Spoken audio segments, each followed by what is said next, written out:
तर मवियामध्ये कोणतेही मतभेद नाहीत, संजय राऊत खोटं बोलतात, प्रकाश आंबेडकर आक्रमक झालेत. दरम्यान काय खोटं बोललो ते स्पष्ट करावं असं संजय राऊतांनी म्हटलंय. तर मवियात गँगवॉर सुरू आहे असं नितेश राणे यांनी म्हटलंय. संजय राऊत मीडियाशी असताना खोटं ब्रीफिंग करतात की वंचितने आमच्याकडे जागाच मागितलेल्या नाहीत. त्यांची भांडणं मिटलेली नसताना ते एकत्र जाणार का, फ्रेंडली फाईट करणार का, याचा निकाल त्यांनी अजून लावलेला नाही. आणि त्यांनी त्यांचा निकाल न लावल्यामुळे वंचित आघाडी एवढंच म्हणते की बा आम्ही तुमच्या बरोबर आहोत, तुमचं मिटवा.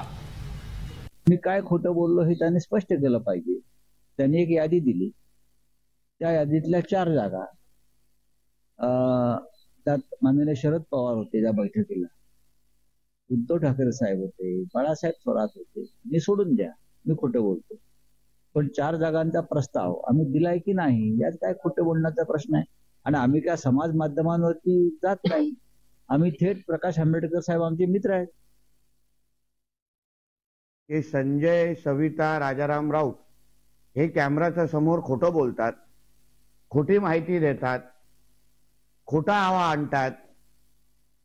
जागा वाटपाची जे काय आतमध्ये जी काय परिस्थिती आहे महाविकास आघाडीची, मी ऐकलंय की मोठा गँगवॉर सुरू आहे, एक दुसऱ्यावर बंदुका काढण्यापर्यंत ती परिस्थिती गेलेली आहे.